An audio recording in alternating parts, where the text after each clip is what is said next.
இன்னைக்கு பட்ஜெட்டுன்ன உடனே எனக்கு அதான் தளபதி கிட்ட இருந்து அறிக்கை வரும்னு சொல்லிட்டு நான் ரொம்ப ஆசைப்பட்டேன். ஏன்னு வைங்களேன், இவரு வந்து பாத்தீங்கன்னா, அது எப்படி சொல்றது? இவங்க ஒரு ஒரு வாட்டியும் அந்த பட்ஜெட் தாக்கல் பண்றதா இருக்கட்டும், அதுக்கான நிதி ஒதுக்குறதா இருக்கட்டும், அதெல்லாம் முறையா இவங்க வந்து போன வருஷமா இருக்கட்டும், இந்த வருஷமா இருக்கட்டும், அது வீடியோவா எடுத்து போட்டு வச்சிருந்தாங்கன்னு வைங்களேன். இப்போ இவங்க வந்து பாத்தீங்கன்னா, சும்மா பேருக்கு தான் அந்த பட்ஜெட் தாக்கல் பண்றாங்க. அந்த ஃபண்ட் எங்க போகுதுன்னு தெரியலன்னு சொல்லிட்டு. ஆ அதுதான் அதான் அவரே மென்ஷன் பண்ணியிருந்தாரு. அதுல வந்து விளம்பரம் மாடல்ன்னு சொல்லிட்டு அது மென்ஷன் பண்ணியிருந்தாரு. ஆனா, இதுல வந்து நான் இன்னைக்கு ஸ்பெஷலா பார்த்தீங்கன்னா, இதுல மக்கள் பிரச்சனையும் பார்த்தீங்கன்னா, இந்த பட்ஜெட்ட சார்ந்தே இருக்கு. புரியுதுங்களா? ஏன்னா, இந்த மடிக்கணினி வந்து பார்த்தீங்கன்னா, இவங்க மறைந்த முன்னாள் முதல்வர் ஜெயலலிதா அம்மா அவர்கள் வந்து பார்த்தீங்கன்னா, அது அது வந்து பார்த்தீங்கன்னா, இப்ப வரைக்கும் தமிழ்நாட்டுல வந்து பார்த்தீங்கன்னா, ஒரு அந்த அளவுக்கு ஒரு பெரிய ஒரு ஸ்கீம்ன்னு வைங்களேன். அது நாளைக்கே பார்த்தீங்கன்னா, வேற அவங்க ஆளுங்களே பார்த்தீங்கன்னா, அத முன்னெடுப்பாங்களான்னு தெரியாது. ஏன்னா, இது அப்படியாப்பட்ட ஒரு ஸ்கீமு. கலைஞர் ஐயா ஒரே ஒரு சின்ன ஹிண்ட் மட்டும் சொல்லிக்கிறேன். கலைஞர் ஐயா வந்து பார்த்தீங்கன்னா, டிவி தான் குடுத்தாரு. அத வச்சு பார்த்தீங்கன்னா, இந்த மானாட, மயிலாட அந்த ஈழப் பிரச்சனைல வந்து பார்த்தீங்கன்னா, ஆ எதையும் டெலிகாஸ்ட் பண்ணாத அதாவது பார்த்தீங்கன்னா, அங்க ப போர பத்தி எதுவுமே சம்மந்தம் இல்லாத பார்த்தீங்கன்னா, மானாட, மயிலாட பார்க்கறதுக்கு மட்டும் தான் யூஸ் ஆச்சுன்னு வைங்களேன், அவங்க குடுத்த டிவி.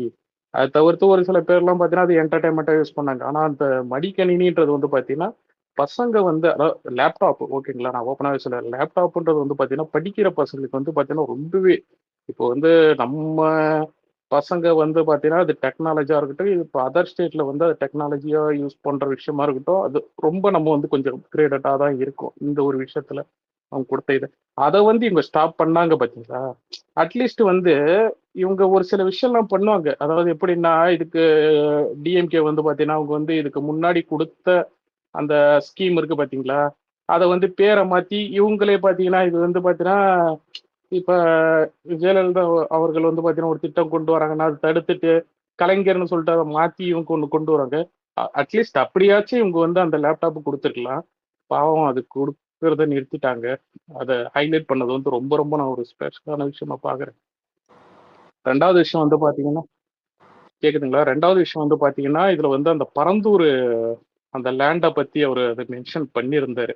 ஓகேங்களா? அது என்னன்னா, அந்த அ மக்களை பாதிக்காத மக்களை பாதிக்காத வண்ணம் புதிய விமான நிலையம் அமைக்கப்படும் என்ற தமிழ்நாட்டு அரசின் அறிவிப்பு குறித்து இந்த நிதிநிலை அறிக்கையில் விளக்கப்படவே இல்லை.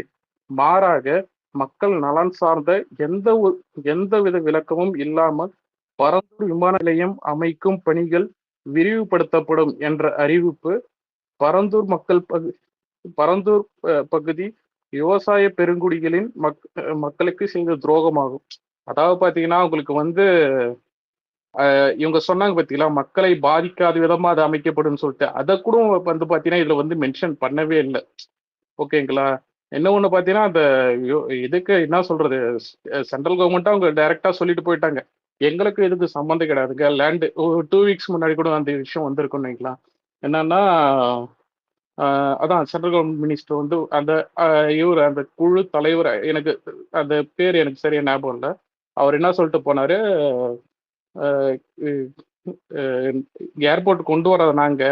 ஆனா, இத லேண்ட் பார்த்தது பரந்தூர செலக்ட் பண்ணது வந்து பார்த்தீங்கன்னா, ஸ்டேட் கவர்ன்மெண்ட் தான் அவர் ஓப்பனாவே அவங்க சொல்லிட்டு போயிட்டாங்க. ஸோ, அதுக்கான மும்பரத்த தான் இவங்க காமிக்கிறாங்களே தவிர, அந்த ஜனங்களுக்கான ஒரு மாற்று இட வசதி நேத்து கூட பார்த்தீங்கன்னா, அ அண்ணன் அ அதான் பொதுச் செயலாளர் சிடிஆர் அவர்கள் கூட பார்த்தீங்கன்னா, இத பத்தி மென்ஷன் பண்ணி பேசியிருந்தாப்புல.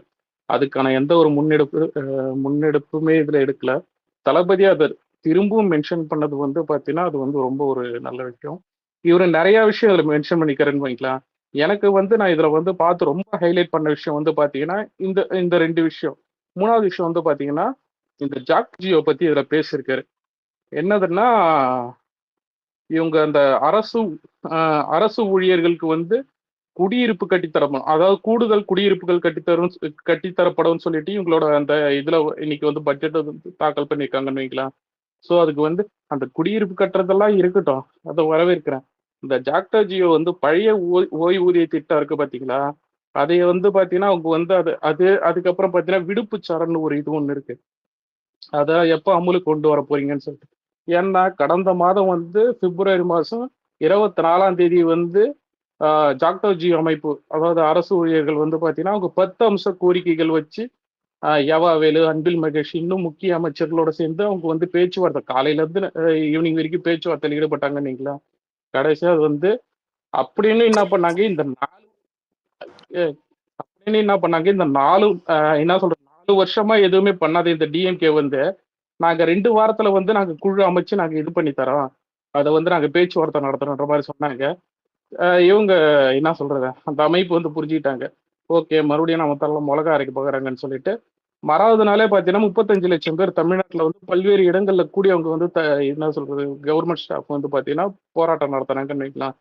ஸோ அது அது கூட நம்ம சைட்ல சொல்லியிருந்தாங்க இந்த மாதிரி வந்து அதுக்கு வந்து தளபதி வந்து பார்த்தீங்கன்னா அதுக்கு வந்து இது என்ன சொல்றது ஆஹ் அதுக்கு வந்து பார்த்தீங்கன்னா அதை பத்தி பேசணும்னு சொல்லிட்டு ஆக்சுவலா இங்க வந்து நான் அப்புறம் ஒரு விஷயம் சொல்றேன். நான் அதாவது இது என்னோட கருத்து ஓகேங்களா? அதாவது விக்னேஷோட கருத்து என்னன்னா இப்ப மேட்டூர்ல வந்து பாத்தீங்கன்னா அனல் மின் நிலையம் வந்து பாத்தீங்கன்னா அது அதுக்கான அந்த ஊழியர்களுக்காக பணி நிரந்தரத்துக்காக போராட்டம் பண்ணாங்கன்னீங்களா? அதெல்லாம் கோயம்புத்தூர்ல வந்து பிளாஸ்டிக் ஒழிப்புக்காக பண்ணாங்க. ஒரு ஒரு ஊர்லயும் பாத்தீங்கன்னா ஒரு ஒரு ஊர்ல அந்தந்த மாவட்ட செயலர்கள் அது அவங்க அவங்க பாத்தீங்கன்னா தளபதியின் அறிவுறுத்தலின்படியும் அவங்க அட்வைஸ் படியும் தான் பாத்தீங்கன்னா ஒரு ஒரு ஊர்லயும் அவங்க பண்ணிட்டு இருக்காங்க. ஸோ அவர் வந்து பாத்தீங்கன்னா எல்லாத்துக்கும் அவர் அறிக்கை விடணும். எல்லாத்துக்குமே அவர் வந்து பாத்தீங்கன்னா எப்படி சொல்றது அவரை அவரு தான் இது பண்ணணும்னு சொல்லிட்டு இது கிடையாது. அந்தந்த விஷயம் வந்து பாத்தீங்கன்னா என்ன சொல்றது அந்த போராட்டங்களாகட்டும் இந்த மாதிரி விஷயங்களாகட்டும் எல்லாத்தையும் எடுத்து அவங்கவுங்க செஞ்சுட்டு தான் இருக்காங்க. ஸோ இந்த மாதிரி என்ன சொல்றது இந்த ஜாக்டோ ஜியோ விஷயமும் பாத்தீங்கன்னா அவங்க வந்து எப்ப பேசணும் என்ன ஏதுன்னு தெரியும். ஸோ அதுக்காக தான் நான் சொல்ல வந்தேன் ஓகேங்களா? இப்போ வந்து தளபதி வந்து அதை மென்ஷன் பண்ணி பேசுனது வந்து பாத்தீங்கன்னா அதாவது எந்த விஷயத்தை எப்ப பேசணும்னு இருக்கு. ஸோ அவர் வந்து அதை மென்ஷன் பண்ணி பேசியிருந்தாரு. அது வந்து உண்மையாலுமே ஒரு ஹைலைட் என்ன சொல்றது பாராட்டுக்குரியது. இது நிறைய விஷயம் இருக்கு. நீங்க அடுத்தடுத்து பேசுங்க. ஏன்னா எனக்கு இதுல வந்து இந்த மெயினான இந்த 3 விஷயம் வந்து பாத்தீங்கன்னா ரொம்ப ஒரு ம், முக்கியமா இருந்துச்சு. சொல்லுங்க. ஓகே. ஸோ நம்ம கொஞ்சம் இதுவாவே போயிருவோம். ஸ்ட்ரக்சராவே போயிருவோம். அதாவது என்ன ஓவராலா சொல்லியிருக்கிறாரு. அதுக்கப்புறம் தளபதி அறிவுறுத்தியது. அதுக்கப்புறம் இவங்க வந்து என்னென்ன ப்ராமிசஸ்லாம் வந்து ஃபுல்ஃபில் பண்ணாம விட்டாங்க. ஆக்சுவலா பார்த்தீங்கன்னா, இத வந்து இதுல மெயின் ஹைலைட்டே என்னன்னா, தளபதி இத விளம்பர மாடல்ன்னு ஹைலைட் பண்ணதுதான்னு வச்சுக்கோங்களேன். இதுல ஹைலைட் பண்ணிட்டு மெயினா என்னன்னா, ஒரு ஒரு வாட்டியும் வந்து விளம்பரம்னா என்ன இருக்கும்னா, ஒரு ஒரு ப்ராடக்ட் வரும்போது அந்தந்த டைம் வந்து ஒரு விளம்பரத்துக்காக ஹை கேட்சியா வந்து ஒரு ஒரு ஒரு திட்டங்களை போட்டு, அப்படியே மக்களுக்கு வந்து நெறைய எதையோ செய்யற மாரி ஒரு ஒரு ஒரு மாயை ஏற்படுத்தி பார்த்தீங்கன்னா, கடைசில அந்த ப்ராடக்ட் நல்லா இருக்குமா, நல்லா இருக்காதுன்னு தெரியாது. ஆனா விளம்பரம் மட்டும் தொடர்ந்துகிட்டே இருக்கும்.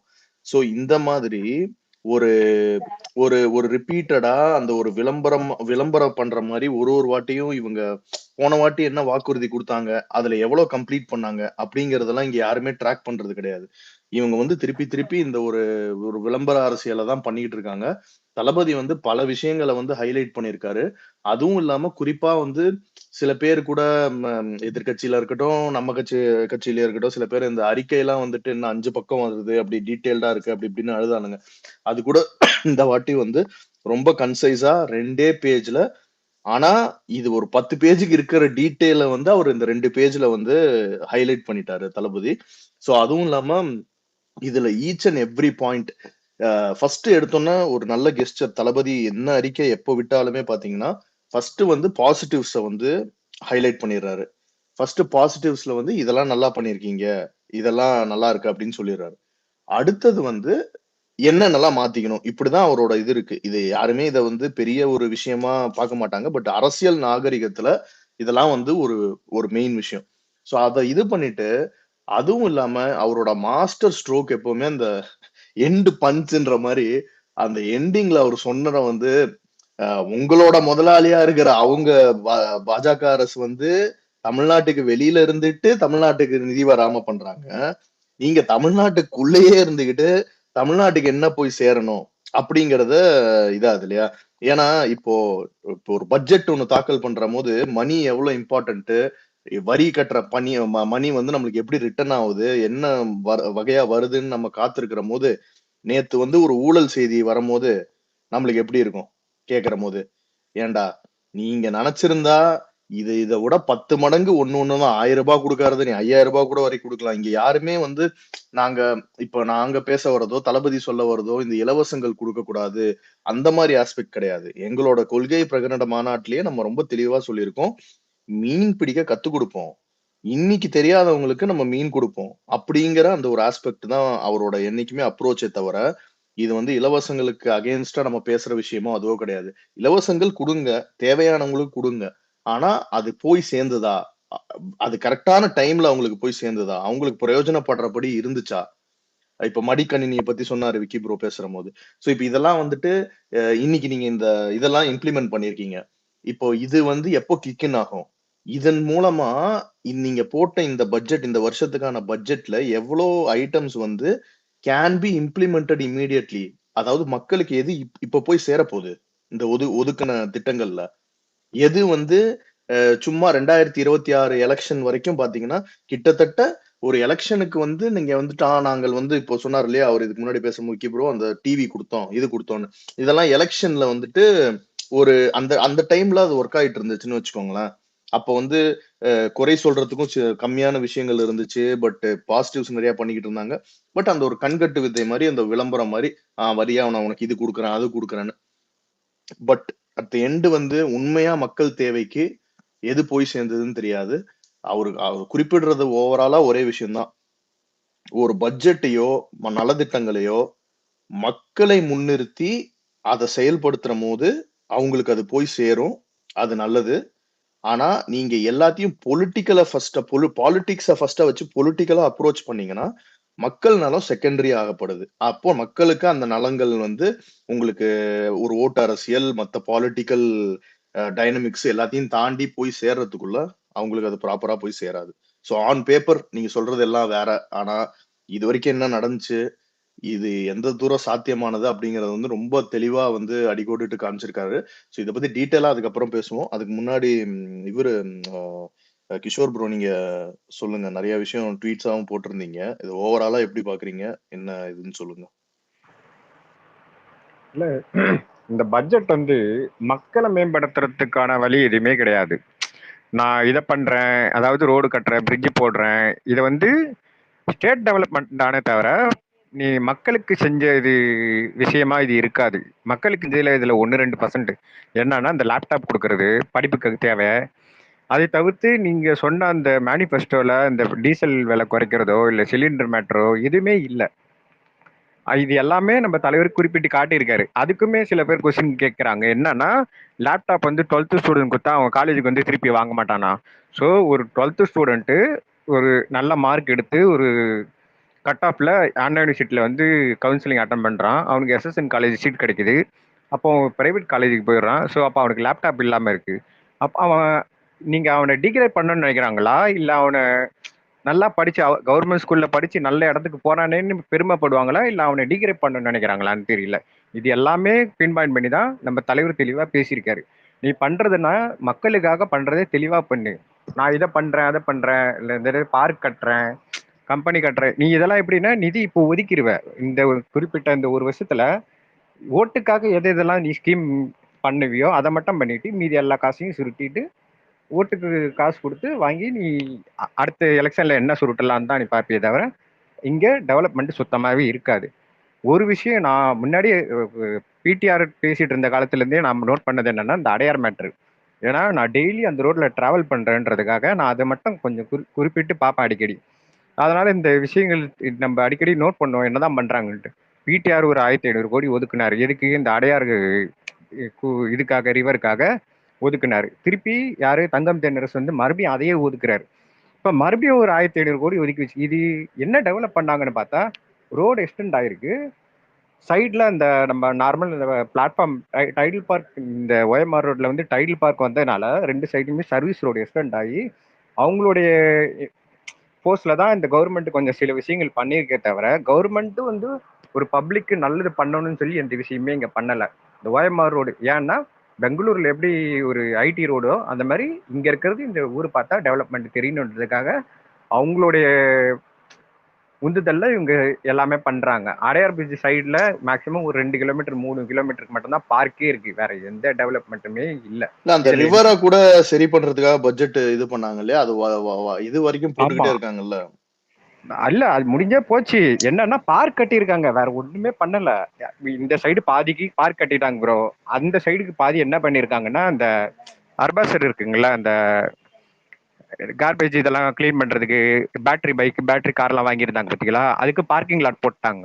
எது கரெக்டா அந்த பேஷன் டெக்னாலஜி காலேஜ் ஆப்போசிட்ல கிட்ட ஆல்மோஸ்ட் 2 கிலோமீட்டர் ஃபுல்லா பார்க்கிங் போட்டாச்சு. டைல் பார்க் ஆப்போசிட் இருந்தது ஃபுல்லா வந்து இது பார்க் கட்டியாச்சு.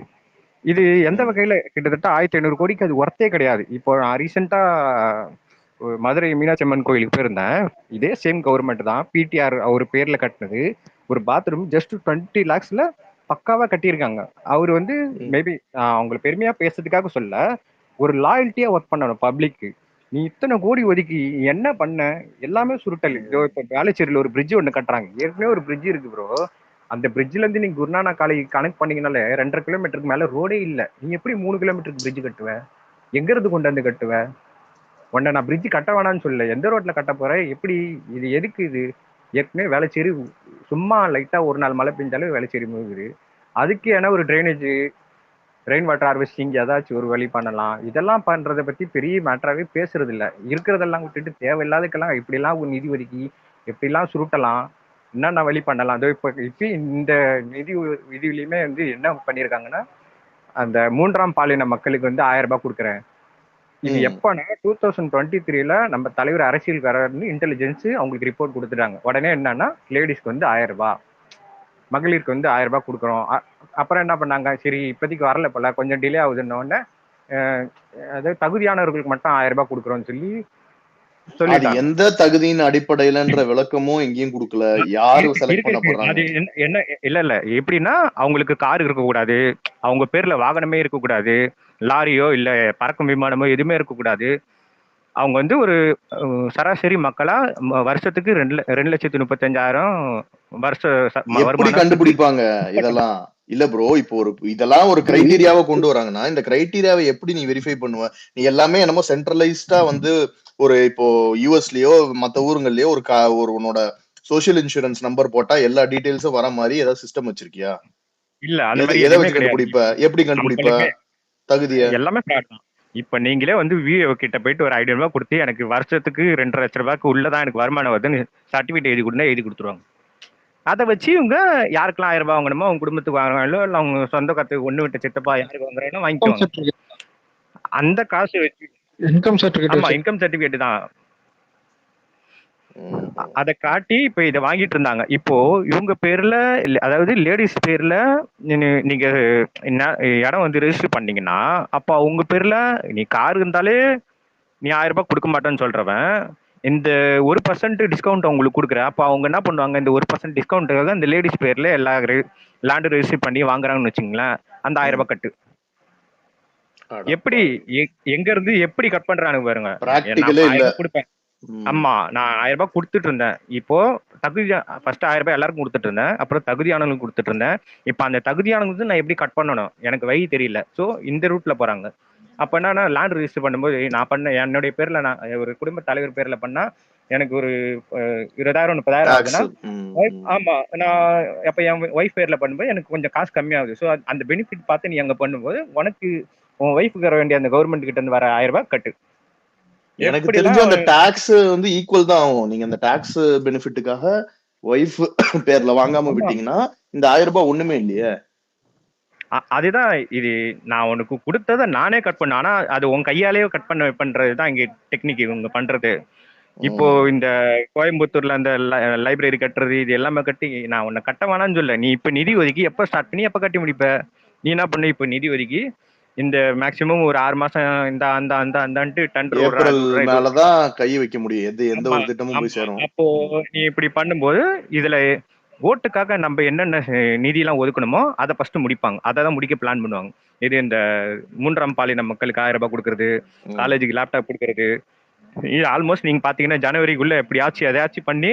ஆனா லேப்டாப்பு தரம் இருக்காது. நான் இப்பயே சொல்றேன். ஏன்னா இந்த கவர்மெண்ட், இந்த 2 கவர்மெண்ட் இது நாள் வரைக்கும் கொடுத்தது எதுவுமே தரம் இல்லை. ஏன்னா நான் அந்த ஃபீல்டு தான் ஒர்க் பண்றேன், நல்லாவே ம். தெரியும். தரம் சுத்தமாவே கிடையாது. ஃபர்ஸ்ட் இத்தனைக்கும் வந்த புதுசுல இத்தனைக்கும் இவங்களுக்கு கிடைக்கக்கூடிய நீங்க இதுக்கு முன்னாடி சொன்ன வந்து ஒரு ஒரு ஒரு கட்டுமான வேலையா இருக்கட்டும், எல்லாமே இவங்களுக்கு வந்து பப்ளிக்கு கிடைக்கிற பிரைஸ் கிடையாது. அரசுங்கிற போது அவங்களுக்கு பலதரப்பான வழியில வந்து அவங்களுக்கு டைரக்டா வந்து பிரைசிங்கும் எல்லாமே ரொம்ப சீப்பா வரும். தரமாவும் கட்டி முடிக்க முடியும் அந்த பொருட்களை எல்லா விஷயத்தையும். இப்ப குடிசை மாற்று வாரியம்னு ஒண்ணு இருக்கு. அதுல பாத்தீங்கன்னா அந்த குடிசை மாற்று வாரியத்துக்கான ஆபீஸ் பில்டிங் பக்காவா இருக்கு, 30 வருஷம் தாங்குது. நீ குடிசை மாற்று வாரியம் சொல்லி மக்களுக்கு கட்டி கொடுக்கிற பில்டிங் மேக்சிமம் ஒரு 10 வருஷம் தாங்க மாட்டேங்குது. இதுவே ஒரு பெரிய ஸ்கேம். இப்ப ரீசெண்டா கூட பட்டினப்பாக்கத்துல நிறைய பேர் மேல சீலிங் இடிஞ்சு வந்து 2-3 டெத் ஆச்சு பாத்தீங்களா? இதுவுமே பெரிய ஸ்கேம். டிஎன்எஸ்பில பயங்கரமான ஊழல் பண்றாங்க. வருஷம் அதுக்கு நிதி ஒதுக்குறாங்க, அமுக்குறாங்க, எல்லாமே பண்றாங்க. இப்போ கலைஞர் கனவு திட்டம் ஒரு வீடு என்ன பண்ணாங்கன்னா, ஒரு ஆளுக்கு 2 லட்சம் ரூபாய் தான் கொடுப்பாங்க. நீ மண்ணு வாங்கி வீடு வாங்கி எல்லாம் வாங்கி எங்க கணக்காட்டு, நான் கூட 2 லட்சம் ரூபாய் கொடுப்பேன். இப்படிதான் அவங்க கொடுப்பாங்களே தவிர, நான் இந்த மாதிரி வீடு வாங்குறேன், நான் ஆள் இல்லாதவன்ப்பா, எனக்கு வீடு கட்டணும், எனக்கு இதெல்லாம் இருக்கு இதெல்லாம் இருக்கு, இவ்வளவு காசு இருக்கு, நான் கட்டணும், எனக்கு உதவி பண்ணுங்கன்னு சொல்லி நம்ம போய் கேட்டோம்னா கொடுக்க மாட்டாங்க. நீங்க ஆல்மோஸ்ட் இது எப்படி நீங்க சுத்தி சுத்தி பார்த்தாலும் எந்த வகையிலுமே இது பப்ளிக்குக்காக ஒரு விஷயமுமே பண்ணல. ஓட்டுக்காக என்னென்னலாம் பண்ண முடியுமோ அதை மட்டும் பக்காவா பண்ணி வச்சிருக்காங்க. அது இந்த டிசம்பர்ல இருந்து ஸ்டார்ட் பண்ணுவாங்க. ரொம்ப கஷ்டங்க. பாஸ் சொல்லுங்க, நீங்க சொல்லுங்க. ஆமா, எனக்கு ஒரே ஒரு டவுட்டு. வருஷம் ஒரு 1500 கோடி வந்து அலங்கரிச்சுக்கிட்டு இருக்காங்களே, அது என்ன, எப்பதான் அலங்கரிச்சு முடிப்பாங்க? இன்னமா சிங்கார சென்னை திட்டமா? சிங்கார சென்னை தான். வருஷம் 1500 கோடி அங்க மொய் எழுதிக்கிட்டு இருக்காங்களே, என்னதான் பண்ணாங்க? கோவத்தை மீட்டிட்டு அடுத்தது இந்த அடையாருக்கு போயிட்டு என்ன பண்ணாங்க? இல்ல கட்டிட்டு தான் இருக்காங்க. கரெக்டா இந்த இந்திரா காந்தி ரயில்வே ஸ்டேஷன்ல இருந்து டைட்டில் பார்க் வரைக்கும் மேக்சிமம் இன்னும் ஒரு 4 கிலோமீட்டர் இருக்கும். சைட்ல ஒரு பார்க் கட்டியாச்சு. இப்ப பசங்க எல்லாம் இந்த என்னது இந்த ஸ்லைடிங் கிளைடிங்கு பார்க் போறது, கப்பிள்ஸ் பார்க் போறது, அவ்வளவுதான் முடிஞ்சு போச்சு. எங்க 1500 ரூபாய் கோடி அப்படியே டாடி ஃபண்ட்ஸ். இதுல ஒரு மெயினான பாயிண்ட் என்னன்னா, இதுவும் பிடிஆர் காலத்துல கட்டினதுதான். பிடிஆர் இருந்தப்போ அவர் ஒதுக்குன நிதியில கட்டினதுதான். போன வருஷம் தென்னரசு ஒதுக்குன நிதியில கட்டினாங்களா இல்லையான்றது தெரியல. கட்டினாங்களா இல்ல சுருட்டினாங்களான்றது அவங்களுக்கு தான் தெரியும். ஒழுங்கா இருந்த ஆளு அவன் ஒழுங்கா பட்ஜெட் போட்டு இருந்தாரு, அறிவாளி அவரை தூக்கி தள்ளி விட்டானுங்க. ஐயோ என்ன கூத்து 30,000 கோடின்னு வாய் விட்டாரு. இப்ப பாருங்க 40,000 கோடின்னு ஒரு மீடியா சொல்லிருச்சு. நேத்து இடி என்ன சொல்லிட்டாங்கன்னா, இல்ல இப்போதைக்கு நாங்க ஒரு குடிமையை மட்டும் கண்டுபிடிச்சிருக்கோம், அதுல ஒரு 1000 கோடி சிக்கி இருக்கு, இன்னும் மொத்த பாடியும் வெளியில எடுத்தோம்னா தெரிஞ்சிடும் என்னன்றது சொல்ல போறாங்க. ஆமா, எனக்கு ஒரு டவுட்டு. வர தமிழ்நாடு பட்ஜெட் வருஷம் வந்து பேஜ் கம்மியாகிட்டே வருது. என்னது இது, என்ன மேட்ரு? வருஷம் 10 பேஜ் கம்மியாகுது. ஆமா, நம்ம 5 பேஜ்ல தானே அறிக்கை விடுறோம், பாத்துருப்பானுங்க. ஓ நீ கம்மியா விட பாக்குறியா, நானும் கம்மியாக்குறேன்னு. இதுலயுமே வந்து அந்த முதியோர் இல்ல திட்டம் வந்து நம்ம தலைவர் சொன்னாரு. இப்ப தெரியுதுங்களா, நம்ம இந்த விஷயத்த நம்ம எதனா பின் பாயிண்ட் பண்ணி பேசிட்டோம்னா எலெக்ஷனுக்குள்ள சரி பண்ணிடுவானுங்க. அவனுங்க தப்ப அவனுங்களே சரி பண்ண மாட்டானுங்க. நம்ம அதை பின் பாயிண்ட் பண்ணி பேசிட்டோம்னா அது முடிஞ்சு போயிடும் அதோட கதை. அதுவும் இல்லாம பப்ளிக் சரி பண்ண மாட்டாங்கன்னா சரி பண்ற மாதிரி விளம்பரம் காட்டுவாங்க, அவ்வளவுதான். இந்த முதியோர் இல்ல திட்டமோ இல்ல அந்த ஸ்கூலுக்கு காலேஜுக்கு பசங்களுக்கு லேப்டாப் கொடுக்கறதோ இல்ல 3ஆம் பாலின மக்களுக்கு 1000 ரூபாய் கொடுக்க, இது எல்லாமே பக்காவா பண்ணிடுவாங்க. நான் அடிச்சு சொல்றேன். ஏன்னா ஓட்டுக்காக எதெல்லாம் எப்ப பண்ணுவாங்க? அத லாஸ்ட் 6 மாசத்துல பண்ணுவாங்க.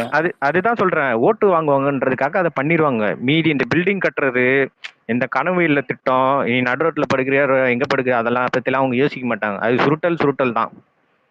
நான் நினைக்கிறேன் இந்த 26 எலெக்ஷனை மையமா வச்சுதான் இந்த பட்ஜெட்டே பேக் ட்ராக் பண்ணிருப்பாங்கன்னு நினைக்கிறேன். அதாவது எலெக்ஷனுக்கு க்ளோசரா எது போய் சேரணும் அத ஃபர்ஸ்ட் வச்சுட்டு அதுல இருந்துதான் இவனுங்க கொஸ்டினே எழுதிருக்கானுங்க. ஆமா, எய்ம்ஸ்ல எப்படி கல்ல வச்சு சுத்திட்டு இருந்தாங்க, அந்த மாதிரி இவங்க எல்லாத்துக்கும் நான் அடிக்கல் நாட்டுறேன்னு சொல்லிட்டு நாட்டிட்டு அப்படியே விட்டுருவாங்க கடைசி வரைக்கும். ஓகே பாஸ், அப்போல இருந்து ஹேண்ட் ரைஸ் பண்ணிட்டு இருக்காரு, அவர் பேசிட்டோம் நடுவுல. சொல்லு பாஸ். ஹாய் கேக்குதா தெளிவா? உனக்காக ஸ்டாப் பண்ணிட்டுலாம் நானு டர்ன் வச்சிருக்கேன், கொஞ்சம் சொல்லு, ஏதாவது தெளிவா சொல்லு. ஓகே, இன்னைக்கு தெளிவா கேக்குதுன்னு நினைக்கிறேன். இன்னைக்கு தலைவர் விட்ட அறிக்கை என்னை பொறுத்த வரைக்கும் அது எனக்கு நான் பார்க்கும்போது என்னோட நாலேஜுக்கு ரொம்ப ஒரு எளிய அறிக்கையா நான் பார்க்குறேன். எளிய மீன்ஸ் எல்லாருக்கும் புரியுற மாதிரி, இந்த சுத்தி வளைச்சு மூக்கு தொடாம டைரக்டா பட்டுன்னு பொட்டில் அடிக்கிற மாதிரி ஒரு அறிக்கையை விட்டுருக்காரு. அது ஃபர்ஸ்ட் 3 லைன் எல்லாமே என்னென்ன மாதிரியான அவங்க விட்ட அறிக்கை எல்லாம் போட்டுட்டு அடுத்த அடி அடிக்கிறாரு என்னன்னா, அறிவிப்பு விட்டுட்டீங்க அதை நிறைவேற்றிங்களான்றது பெரிய கொஷின் மார்க்கான்ற மாதிரி அவர் கேட்டிருக்கிறாரு.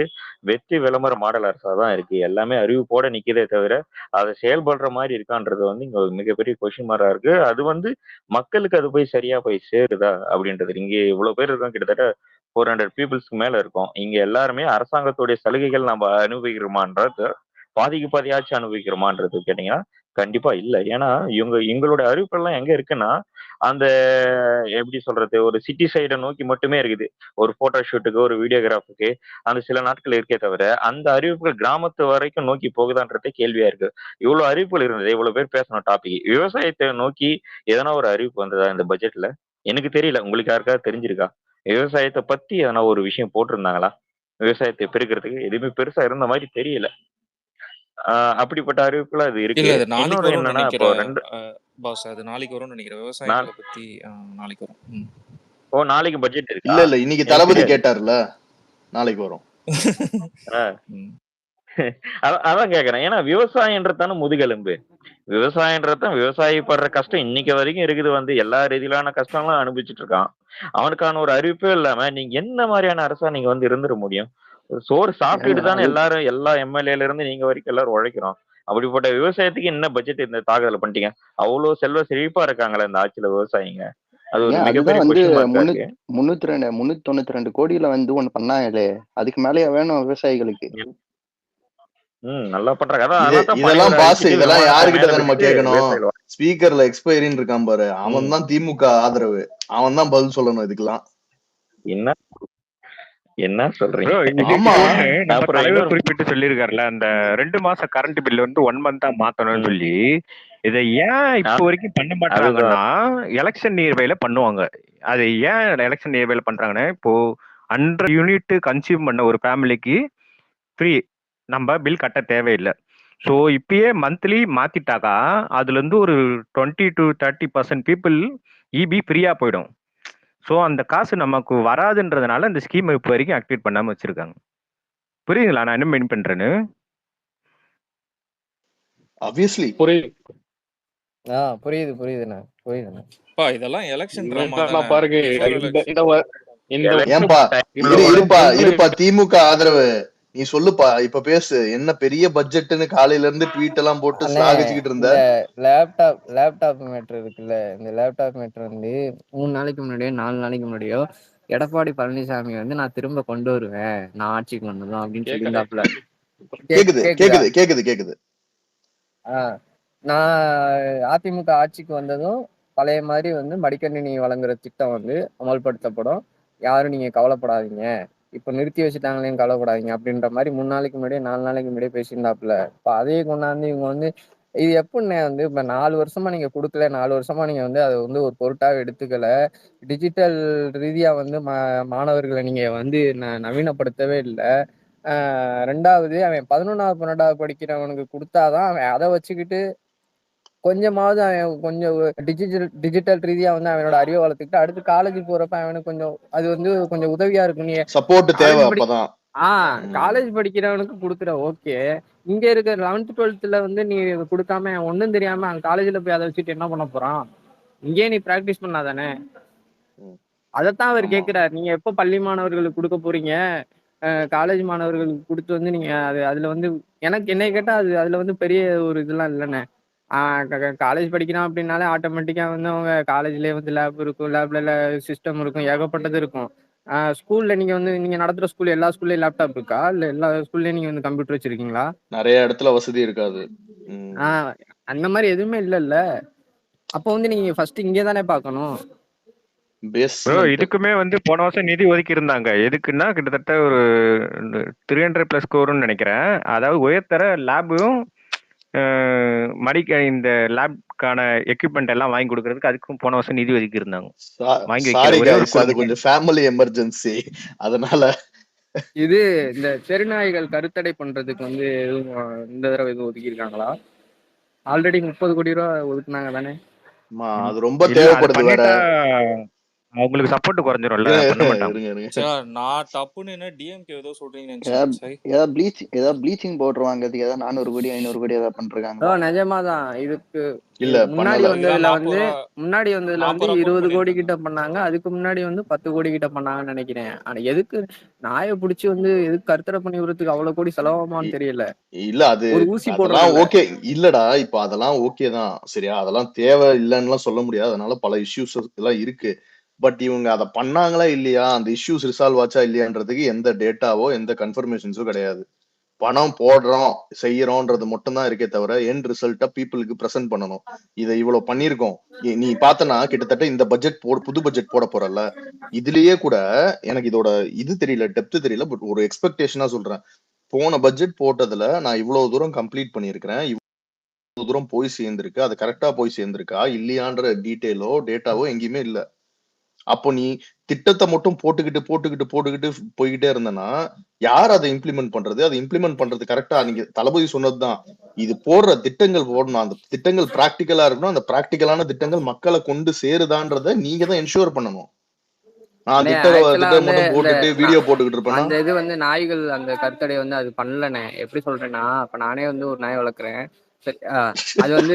அது வந்து சாப்பிடறதுக்கு மட்டும்தான் வீட்டுக்கு வரும். மற்றபடி வந்து நைட் டியூட்டினா வந்து வெளியில இருக்கும்.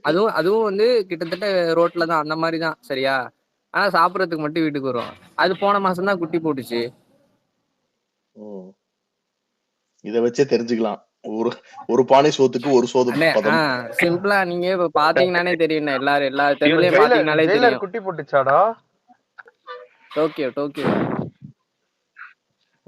இல்ல இப்போ ஒரு அண்ணன் விட்ட ஒரே ஒரு செகண்ட் சாரி.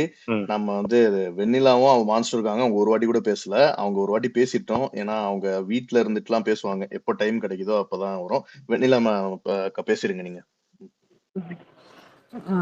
ஓகே ப்ரோ, எனக்கு தெரிஞ்சதை நான் இன்னைக்கு சொல்றேன். நான் இந்த பட்ஜெட் எப்படி பாக்குறேன்னா, தளபதி வந்து என்ன வந்து பாராட்டணுமோ அதை பாராட்டிட்டு அவங்க என்னென்ன பட்ஜெட் கொடுத்துருக்காங்களோ அதுல வந்து என்ன வேணும்ன்றத வந்து இல்லாம அவங்களுக்கு தேவைப்பட்ட, அதாவது சம்பந்தமே இல்லாம அறிக்கையை தான் கொடுத்துருக்காங்க. அதனாலதான் தளபதி வந்து ஒவ்வொன்றுத்தையுமே வந்து பின் பாயிண்ட் பண்ணி இதுதான் தேவைப்படுது, பட் நீங்க இது கொடுத்துருக்கீங்க அப்படின்னு சொல்லிட்டு. இப்போ பட்ஜெட்னா வந்துட்டு இமீடியட் பிளான் இருக்கும், லாங் டேர்ம் பிளான். இவங்களுக்கு எல்லாமே வந்து லாங் டேர்ம் பிளான் தான் இருக்கும். இமீடியட் பிளான்னா நம்ம டிஎம்கே ஆட்சி வந்து ஒன்னே ஒன்று பண்ணாங்க. அது என்னன்னா பால் வந்து 46 rupees இருந்தது. நம்ம ஏடிஎம்கே பீரியட்ல 46 rupees இருந்தது. அது வந்து குறைச்சது 43. ஸோ அது இமீடியட் பிளான், அது எல்லாருக்குமே போய் சேரும். அந்த மாதிரி இமீடியட் பிளான் எதுவுமே கிடையாது. இப்போ இந்த கரண்ட் பில்லோ இதெல்லாம் வந்து இமீடியட் பிளான். பட் இவங்க இது எல்லாமே வந்து லாங் டேர்ம். அது வந்து இப்போ இந்த எடுத்துக்கிற பீரியடே 1 வருஷம் ஆகும். ஸோ எதுவுமே நம்மளுக்கு வந்து அது வந்து கிடைக்குமா அப்படின்றது வந்து நம்மளுக்கு நிரந்தரம் கிடையாது அவங்க எடுக்கிற பிளான். இப்போ வந்து அவங்க ப்ராப்பர்ட்டி டேக்ஸ் இது பண்ணாங்கன்னா அது வந்து எல்லாருக்குமே போய் சேரும். அப்புறம் அந்த கேஸ்ல வந்து தளபதி சொன்ன மாதிரி 100 rupees குறைஞ்சதுன்னா எல்லாரும் வீட்டுக்கும் பயனடைவாங்க.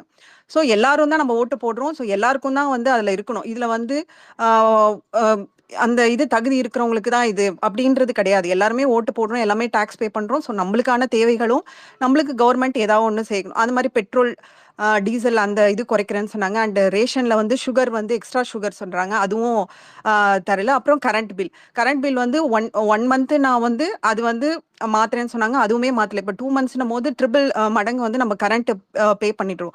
ஸோ இது மாதிரி சில விஷயங்கள் வந்து இமீடியட் பிளானா ஏதாவது இருக்கா இந்த பட்ஜெட்லாம்? எதுவுமே கிடையாது. ஸோ எல்லாரும் பயனடைகிற மாதிரி இந்த பட்ஜெட்ல எதுவுமே கிடையாது. இப்போ 1000 rupees கொடுக்குறாங்கன்னா அது செலக்டட் பீப்புள் தான் இருக்கும். ஸோ செலக்டட் பீப்புள் தான் பயனடைவாங்க. அதுவே வந்து கட்சியோட இப்போ வந்து டிஎம்கே பீப்புளா இருந்தா மேபி அவங்களுக்கு வேணா கிடைக்கும். அதை எதிர்த்து நிக்கிறவங்களுக்கு அது மாதிரி கூட கிடைக்கலன்னு சொல்லிட்டு நிறைய கம்ப்ளைண்ட் என்கிட்டே சொல்லியிருக்காங்க. ஸோ அவங்களுக்கு வந்து இமீடியட்டா கிடைக்கும். ஸோ இந்த 1000 ரூபாவோ இல்லை இந்த வந்து வேற்றுப்பாளையம் இவங்களுக்குலாம் வந்து அவங்க தகுதி அடிப்படையில வந்து இது போய் எல்லாருக்கும் சேருமான்றது வந்து நம்மளுக்கு தெரியவே தெரியாது. அண்ட் இன்னொரு அவங்க இந்த பிளான் எப்படி எடுத்திருக்கிறாங்கன்னா, அவங்களுக்கு வந்து எது அதிகமா எதிர்ப்பு வந்ததோ அந்த விஷயங்கள்லாம் எடுத்திருக்காங்க. பட் அந்த விஷயங்களை எடுத்து அவங்க கேட்டதை செஞ்சிருந்தா கூட பரவாயில்ல. இந்த ஆசிரியர்ல வந்து அந்த ஜாக்டோஜி அதை விட்டுட்டு வேற எக்ஸ்ட்ரா இந்த இது பண்றேன் அப்படின்னு சொல்லிட்டு இருக்காங்க. அப்புறம் அண்ணா யூனிவர்சிட்டியில என்ன ப்ராப்ளம் வருதோ அதை பத்தி இது பண்ணாம வேற விஷயங்களை இது பண்றாங்க. அதே மாதிரி காலேஜ்ல வந்து நம்மளுக்கு இதுக்கு முன்னாடி வந்து ஸ்கூல்ஸ்ல தான் கொடுத்துருந்தாங்க லேப்டாப் வந்து ஸ்கூல்ஸ். இப்போ வந்து காலேஜ் ஸ்டூடெண்ட்ஸ் ஸ்டூடெண்ட்ஸ்க்கு என்ன பண்ணலாம், அவங்க வந்து கல்வி கடனை ரத்து பண்ணலாம். அதுதான் வந்து ரொம்ப இம்பார்ட்டன்ட். ஸ்கூல் வரைக்கும் எப்படியா படிச்சிருவாங்க. இப்போ காலேஜுக்கு போனாங்கன்னா அவங்களுக்கு வந்து அந்த காலேஜ் ஃபீஸ் வந்து கட்டுறதுக்கு ரொம்ப கஷ்டமா இருக்கும். ஸோ அந்த கல்வி கடன் ரத்துன்னு சொன்னாங்க, அதை பண்ணல. ஸோ லேப்டாப்ன்றது இங்கே அவசியம் கிடையாது. 11th 12th ஸ்டூடெண்ட்ஸ்க்கு வந்து கொடுக்கலாம். எது ஸ்கூல் ஸ்டூடெண்ட்ஸ் தேவைன்னா சைக்கிள் இதெல்லாம் வந்து ஏற்கனவே இருந்தது. பட் இப்போ இருக்கிற கவர்மெண்ட் எதுவுமே கொடுக்கல. ஸோ இங்கே கூட ஏன் காலேஜ் ஸ்டூடெண்ட் ஃபோக்கஸ் பண்ணுறாங்கன்னா, காலேஜ் ஸ்டூடெண்ட்ஸ் வந்து தளபதிக்கு வந்து நிறைய பேர் வந்து ஓட்டு போடுறதுக்கு வந்து அந்த கேம் சேஞ்சரே வந்து காலேஜ் ஸ்டூடெண்ட்ஸ். ஸோ இங்கே கூட ஸ்கூல் ஸ்டூடெண்ட்ஸ் கொடுக்காம இதை வந்து அவங்களுக்கு அதுலேயும் ஒரு உள்நோக்கம், எல்லாத்துலேயுமே வந்து ஒரு உள்நோக்கத்தோடு தான் பண்ணுறாங்க. அவங்களுக்கு எது தேவைப்படுதோ அது தேவைப்படாமல் எல்லாத்தையுமே ஒரு உள்நோக்கத்தோடு தான் பண்ணுறாங்க. அந்த பரந்தூர் விமானமும் சொல்லிட்டு மக்களுக்கு வந்து நல்லது செய்யறேன்னு சொல்லிட்டு அதை பற்றி கிளியராக இல்லாமல் அதை ஆரம்பிக்கிறோம் அப்படின்னு சொல்லிட்டு அதாவது மக்களுக்காக செய்ய போறோம்னு சொல்லிட்டு இது பண்றாங்க. ஸோ இங்க இம்மீடியட் இந்த பட்ஜெட்ல இம்மீடியட்டா நம்மளுக்கு மக்கள் நாளைக்கு இன்னைக்கு பட்ஜெட் அறிவிச்சாங்க, நாளைக்கு இதெல்லாம் எனக்கு வருது, சேஞ்ச் ஆகுது, மாற்றம் வருது அப்படின்னு பாராட்டுறதுக்கு எதுவுமே கிடையாது. இதெல்லாம் லாங் டேர்ம் பிளான். இது வந்து நிறைவேறதுக்குள்ள என்ன ஆயிடும், அடுத்த வருஷம் வந்துடும். அடுத்த வருஷம் பட்ஜெட் போட்டுருவாங்க. அப்புறம் எலெக்ஷன் அப்போ இது வந்து நீங்க வந்து எங்களுக்கு ஓட்டு போட்டீங்கன்னா இதெல்லாம் செய்வாங்க அப்படின்னு சொல்லிட்டு தான் சொல்லியிருக்காங்க. அண்ட் தளபதி வந்து ஒவ்வொன்றுத்தையும் பின் பாயிண்ட் எல்லாருக்கும் புரியுற மாதிரி அழகா சொன்னாரு. ஸோ இது வந்து விளம்பரம் தான். சப்போஸ் நாங்கள் அது பண்றோம் இது பண்றோம் அப்படியே பெருசா நம்மளுக்கு அதை பத்தி புரிஞ்சுக்கிறதுக்குள்ளே நம்மளுக்கு ஒரு வருஷம் போயிடும். இதனால எந்த யூஸும் கிடையாது. அவ்வளவுதான் ப்ரோ. தேங்க்யூ. பட்ஜெட்ல இருக்கிற எல்லா